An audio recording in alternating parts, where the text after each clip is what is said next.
केंद्र सरकार अमेरिका के सामने बेबस क्यों है?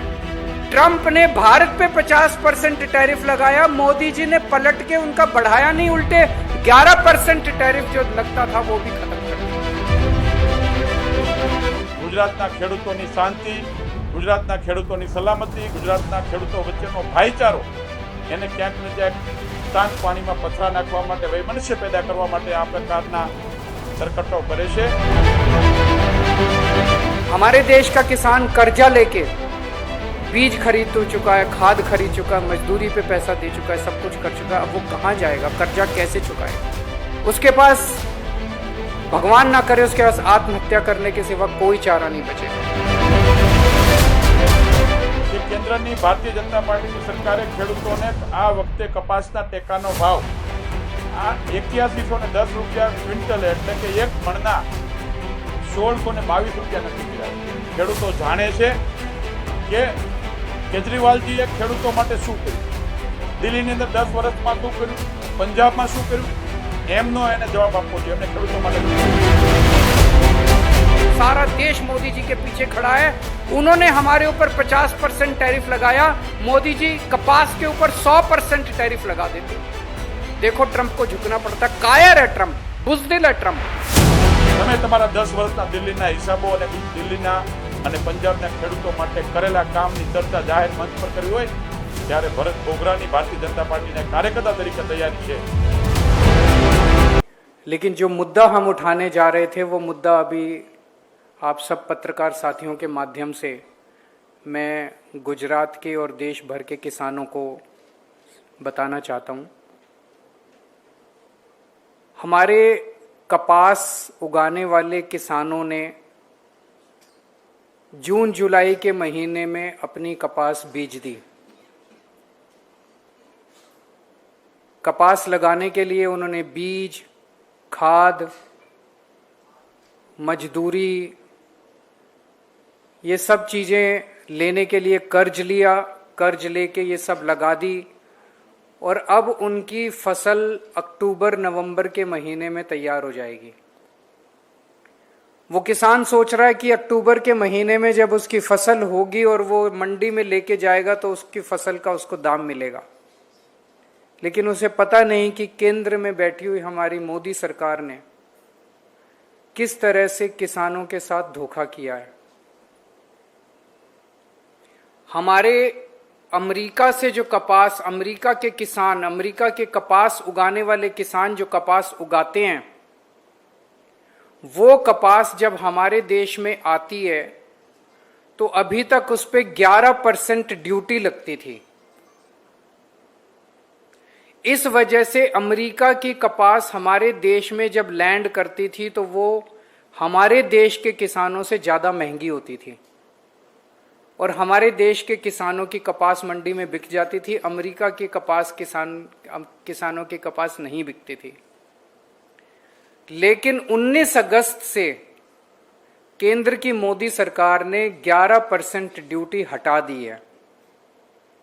अब अमेरिका से आने वाली कपास भारत के किसानों की कपास से 15 से 20 रुपए प्रति किलो के से ज्यादा सस्ती हो जाएगी। अमेरिका की कपास भारत के किसानों से ज्यादा सस्ती हो जाएगी। नतीजन हमारे देश के किसानों की कपास नहीं बिक पाएगी। जब हमारे देश के किसान अक्टूबर नवंबर में मंडी में अपनी कपास लेके जाएंगे तो उनको पता चलेगा कि उनकी कपास खरीदने वाला कोई नहीं बचा। जितनी टेक्सटाइल कंपनियां हैं उन्होंने ऑलरेडी अमेरिका से बहुत बड़े स्तर के ऊपर कपास मंगानी शुरू कर दी है। केंद्र सरकार ने पहले ये ड्यूटी 40 दिन के लिए हटाई, 19 अगस्त से 30 सितंबर तक, लेकिन अब ये एक्सटेंड करके 31 दिसंबर तक हटा दी गई है।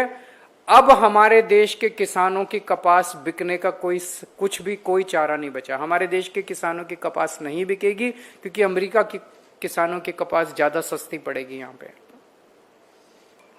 हमारे देश का किसान कर्जा लेके बीज खरीद तो चुका है, खाद खरीद चुका है, मजदूरी पे पैसा दे चुका है, सब कुछ कर चुका है। अब वो कहां जाएगा? कर्जा कैसे चुकाएगा?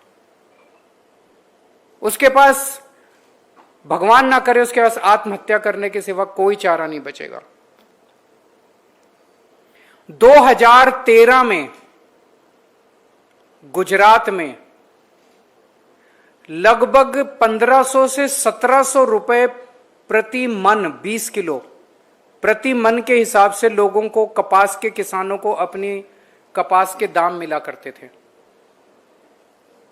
उस वक्त 2014 में चुनाव के पहले प्रधानमंत्री मोदी जी ने कहा था कि ये बहुत कम है, ये 2500 होने चाहिए। 2500 तो होना दूर, 1500 रुपए 1700 रुपए उन दिनों में मिलते थे, आज से 11 साल पहले मिलते थे। आज मार्केट में एक किसान को 1200 रुपए मिलते हैं, 300 रुपए कम हो गए, 1200 रुपए मिलते हैं, जबकि हर चीज के दाम बढ़ गए, बीज के दाम बढ़ गए, खाद के दाम बढ़ गए, मजदूरी के दाम बढ़ गए, सब चीजों के दाम बढ़ गए। आज उसको 1200 रुपए बड़ी मुश्किल से मिलते हैं। और जब ये यूएस की कपास आगे आ जाएगी, इसके 900 रुपए से भी कम इस बार उसको कपास के दाम मिलेंगे जब वो मंडी में अपनी कपास बेचने के लिए जाएगा। ये तो किसानों के साथ बहुत बड़ा, एक तरह से यूएस के किसानों को मालामाल किया जा रहा है और गुजरात के किसानों को कंगाल किया जा रहा है। केंद्र सरकार ऐसा क्यों कर रही है? केंद्र सरकार अमेरिका के सामने बेबस क्यों है? हमें नहीं पता क्यों है, लेकिन चारों तरफ अलग अलग तरह की अफवाहें फैली हुई हैं। एक अफवाह यह है कि अडानी के ऊपर अमेरिका के अंदर कोई केस चल रहा है जिसमें उन्हें जेल होने की उम्मीद है। ऐसा कहा जाता है, अखबारों में छपता है कि शायद उन्हें जेल हो जाए। मामला बहुत संगीन है, जो मुकदमा उन पे चल रहा है वो बहुत संगीन है। तो ऐसी अफवाहें हैं, ये सच है कि गलत है ये हमें नहीं पता। ऐसी अफवाहें हैं कि मोदी जी अडानी को बचाने के लिए ट्रंप को नाराज नहीं करना चाहते किसी भी हालत में। ट्रंप के दबाव में, ट्रंप की गुंडागर्दी की वजह से, ट्रंप हाथ पकड़ के मरोड़ रहा है हमारे देश की सरकार का। ट्रंप की गुंडागर्दी की, ट्रंप के दबाव में हमारी मोदी सरकार ने देश भर के कपास के किसानों को आत्महत्या करने के लिए मजबूर कर दिया। 11% कपास के ऊपर से ड्यूटी हटा दी है। अमेरिका ने कनाडा के ऊपर 25% टैरिफ लगाया, तो कनाडा वालों ने अमेरिका के ऊपर वापस पलट के 35% टैरिफ लगा दिया। अमेरिका ने यूरोपियन यूनियन के ऊपर 50% टैरिफ लगाया, तो यूरोपियन वालों ने भी पलट के 50% टैरिफ लगा दिया। ट्रंप झुक गया। ट्रंप ने कनाडा वाला भी टैरिफ वापस ले लिया, यूरोपियन यूनियन वाला भी टैरिफ वापस ले लिया। अमेरिका ने मेक्सिको के ऊपर टैरिफ लगाया, पलट के मेक्सिको ने भी उनके ऊपर टैरिफ लगा दिया और ट्रंप झुक गया। ट्रंप ने मेक्सिको का भी टैरिफ वापस ले लिया। पर भारत के अंदर ट्रंप ने भारत पे 50% टैरिफ लगाया, मोदी जी ने पलट के उनका बढ़ाया नहीं, उल्टे 11% टैरिफ जो लगता था वो भी खत्म कर दिया। हम क्यों कमजोर पड़ गए? भारत 140 करोड़ लोगों का देश है, दुनिया का सबसे बड़ा मार्केट है। भारत, अमेरिका की सारी कंपनियां भारत आना चाहती हैं, भारत में अपना माल बेचना चाहती हैं। एक बार जरा सा 140 करोड़ लोग मोदी जी के पीछे खड़े हैं, सारा देश मोदी जी के पीछे खड़ा है। उन्होंने हमारे ऊपर 50% टैरिफ लगाया, मोदी जी कपास के ऊपर 100% टैरिफ लगा देते। देखो ट्रंप को झुकना पड़ता। कायर है ट्रंप, बुज़दिल है ट्रंप, डरपोक है ट्रंप। जिस जिस देश ने उसको आंखें दिखाई उसके सामने ट्रंप को झुकना पड़ा। हमारे देश में इतनी अमेरिका की कंपनियां काम कर रही हैं, गूगल काम कर रही है, फलानी अमेज़न का, 4 अमेरिका की कंपनियां बंद कर दो, नानी याद आ जाएगी इन लोगों को। आंखें तो दिखाओ, खड़े तो हो इनके सामने, सीना तान के खड़े तो हो, जवाब तो दो इन लोगों को। क्यों नहीं जवाब दे रहे? क्यों कमजोर पड़े हो? केवल अडानी की वजह से? उसको बचाना इसलिए पूरा देश ताक पे लगा देंगे हम लोग। आज सूरत के अंदर जाके देख लो, कारीगरों के पास अपने बच्चों की फीस देने के लिए नहीं है, घर के 2 टाइम की रोटी खाने के लिए नहीं। लाखों कारीगर बेरोजगार हो गए हैं। तो आज हम यह मांग करते हैं कि प्रधानमंत्री जी से कि थोड़ा सा हिम्मत दिखाइए। पूरा देश आपके पीछे खड़ा है, पूरा हम सब लोग 140 करोड़ का देश है। आप हिम्मत दिखाइए, हम आपके सामने। उन्होंने 50% टैरिफ लगाया है भारत से जाने वाले एक्सपोर्ट्स पे। यूएस से आने वाले इंपोर्ट्स के ऊपर, सारे इंपोर्ट्स पे आप 75% टैरिफ लगा दीजिए। हम बर्दाश्त करने को तैयार है, देश बर्दाश्त कर करने को तैयार है। लगाइए तो सही, फिर देखिए ट्रंप झुकता है कि नहीं झुकता। दुनिया झुकती है, झुकाने वाला चाहिए। આજે દિલ્હીના પૂર્વ મુખ્યમંત્રી કેજરીવાલજી ગઈકાલથી ગુજરાતની મુલાકાતે આવ્યા હતા અને એમણે આજે પ્રેસના માધ્યમથી કપાસના ઇમ્પોર્ટ ડ્યુટી કાઢી નાખવાના મુદ્દાને ઉઠાવ્યો હતો. મારે ગુજરાતના અને દેશના ખેડૂતોના ધ્યાનમાં આવે એટલા માટે આ વાત કરવાની જરૂર પડી. કપાસ આખા વર્લ્ડની અંદર સૌથી મોંઘો કપાસ છેલ્લા 5 વર્ષથી હિન્દુસ્તાનનો વેચાય છે, ઇન્ડિયાનો. વિશ્વના બીજા દેશોના કપાસ કરતા ભારતના કપાસની 10% વધારે ભાવ ઉપજે છે.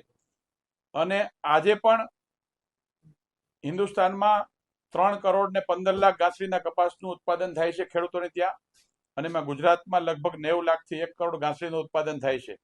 એની સામે દેશની અંદર 4 કરોડથી વધારે ગાંસડીનું વપરાશ થાય એટલા મોટા ટેક્સટાઇલ ઉદ્યોગ એ આપણા દેશની અંદર ભારતીય જનતા પાર્ટીની, મોદી સાહેબની સરકારની નીતિઓના કારણે સ્થાપિત થયા છે. ખાસ કરીને ગુજરાતમાં 2012માં મુખ્યમંત્રી તરીકે નરેન્દ્રભાઈ મોદી સાહેબે જ્યારે ટેક્સટાઇલ નીતિ આપી, એના કારણે 50 લાખથી વધારે સ્પિન્ડલો સ્થાપી અને ગુજરાતમાં પણ કપાસનું વેલ્યુ એડિશન થાય છે અને એક્સપોર્ટ થાય છે.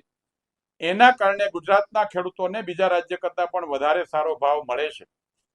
મારે વાત કરવી છે કે જે પ્રકારે વૈશ્વિક માર્કેટની અંદર માલ અને સપ્લાયની ખાદ થતી હોય એ પ્રમાણે દેશના ટેક્સટાઇલની અંદર સપ્લાયની ખાદના કારણે ઇમ્પોર્ટ ડ્યુટી 0 થઈ છે.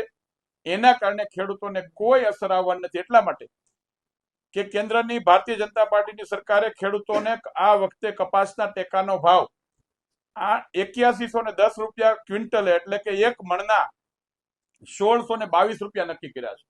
એટલે 1622 રૂપિયા તો ભારત સરકારથી સીસીઆઈએમ ખરીદી કરવાની છે, ત્યારે ખેડૂતોનો કપાસ 900 રૂપિયામાં વેચાશે. આવા નિવેદનો આપીને ખેડૂતોને ગુમરાહ કરવાની જરૂર નથી. ખેડૂતો જાણે છે કે કેજરીવાલજીએ ખેડૂતો માટે શું કર્યું, દિલ્હીની અંદર 10 વર્ષમાં શું કર્યું, પંજાબમાં શું કર્યું, એમનો એને જવાબ આપવો જોઈએ. એમને ખેડૂતો માટે શું કર્યું. ગુજરાતની 30 વર્ષની ભારતીય જનતા પાર્ટીની સરકારે ખેડૂતો માટે જે પ્રકારના પગલા લીધા છે, 20 વર્ષ પહેલા ગુજરાતનું કૃષિ ઉત્પાદન કેટલું હતું, આજે કેટલું છે, એના આંકડા આપણી સમક્ષ છે. કે ગુજરાતની અંદર ખેડૂતોને 100% પૂરતા ફોર્સથી વીજળી મળે છે, ખેતરે ખેતરે 400 વોલ્ટેજની વીજળી મળે છે. 20 વર્ષથી 1 રૂપિયો પણ વીજળીનો ભાવ વધાર્યો નથી. ખેડૂતોને સિંચાઈ માટે સૌની યોજના અને નર્મદા યોજનાના અલગ અલગ માધ્યમથી પાણીની વ્યવસ્થા કરી છે. ખેડૂતોને પોષણક્ષમ ભાવ, એટલે કે 2014માં જ્યારે ભાજપની સરકાર આવી ત્યારે 800 રૂપિયા કપાસના ટેકાના ભાવ હતા.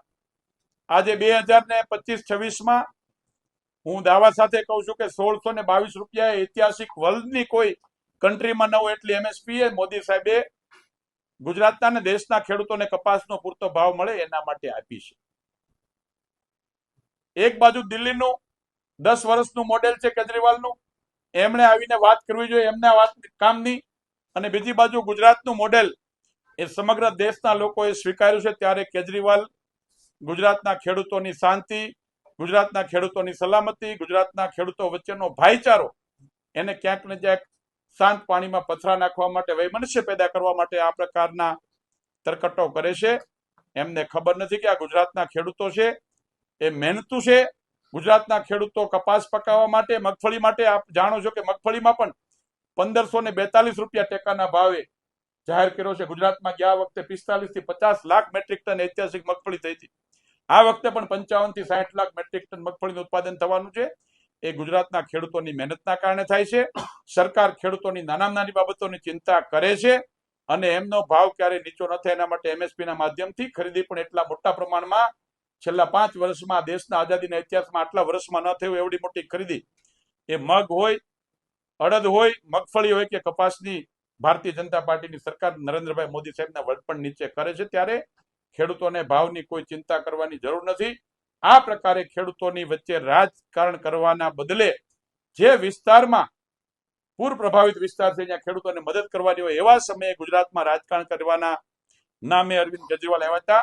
હું કેજરીવાલને પૂછું છું કે ખેડૂતો માટેની ગુજરાતની કોઈ પણ ડિબેટ્સ કરવી હોય, તમે તમારા કામની ચર્ચા કરો. અમે ગુજરાતમાં ખેડૂતો માટે જે પગલાઓ લીધા છે એની ચર્ચા કરશું. નરેન્દ્રભાઈ મોદી સાહેબે આજે ખેડૂતો વતી મારે આભાર માનવો છે કે 19 હપ્તા ખેડૂત સન્માન નિધિના ખેડૂતોના ખાતામાં દેશના ઇતિહાસમાં પહેલી વખત આપ્યો હોય તો ભારતીય જનતા પાર્ટીની સરકારે આપ્યા છે. ખેડૂતોને 0% વ્યાજે એને ધિરાણ પણ મળે છે. એવી અનેક યોજનાઓ ખેડૂતો માટેની સબસિડીથી માંડીને એના પાકનું વેલ્યુ એડિશન થાય, ખેડૂતો નવા નવા સંશોધનો કરે એના માટેની યોજનાઓ અમે કરી છે. ત્યારે આ પ્રકારના નિવેદનો આપી આ પ્રકારની રાજનીતિ એ ખેડૂતો માટે કરવી ગુજરાતમાં યોગ્ય નથી. આ ગુજરાત એ ગાંધી અને સરદારની ભૂમિનું ગુજરાત છે. અહીંના ખેડૂતો ખૂબ હોશિયાર છે, ક્યારેય તમારી આવી લૂલી વાતોમાં નહીં આવે. માત્ર ગુજરાત પૂરતી વાત નથી. કપાસ આયાત જ્યારે થાય વિદેશમાં તો આખા દેશ પૂરતી વાત છે. એક એ મુદ્દો છે. બીજો એક એ મુદ્દો છે કે આયાત જ્યારે થાય ત્યારે આપણા કપાસના ભાવ ઓછા મળે, એવો મુદ્દો એમને ઉઠાવ્યો છે. બાપુ હું એ જ કહું છું કે કપાસ ઉપર 11% ઇમ્પોર્ટ ડ્યુટી હતી. આજે કપાસ દેશની અંદર આપણું ઉત્પાદન હતું એ પૂરો થઈ ગયો. આપણી પાસે આવડી મોટી ટેક્સટાઇલ ચેન છે, આપણી પાસે જીનિંગ ઉદ્યોગ છે, સ્પિનિંગ ઉદ્યોગ છે, આપણી પાસે નિટિંગ છે, વિવિંગ છે અને પાવરલૂમ છે અને અલગ અલગ પ્રકારના ગાર્મેન્ટિંગના યુનિટો છે. ઇન્ડસ્ટ્રીઝને જ્યારે આપણા દેશનો કપાસ ઉપલબ્ધ પૂરો થઈ ગયો હોય ત્યારે બહારના દેશથી કપાસ મંગાવવો પડતો હોય ત્યારે એ વેપારની સપ્લાય, મેં કીધું એમ કે આપણી ઉત્પાદન 3 કરોડ ને 15 લાખ ગાંસડીનું છે આખા દેશનું, એની સામે આપણી વપરાશ 4.5 કરોડ ગાંસડીની છે. તો બાકીનો ઘટતો કપાસ આપણે બહારથી લેવો પડે. અને બીજું એમને મુદ્દો ઉઠે કે અમેરિકા પાછી દબાઈને, હું તમને કહું છું કે ટેક્સટાઇલની અંદર જે ઇમ્પોર્ટ થાય છે કપાસનું એ મોસ્ટ ઓફ બ્રાઝિલ, ઓસ્ટ્રેલિયા અને આફ્રિકન કન્ટ્રીના રૂનો ઇમ્પોર્ટ થાય છે. ક્યાંય અમેરિકન રૂ લગભગ 2%થી વધારે નથી.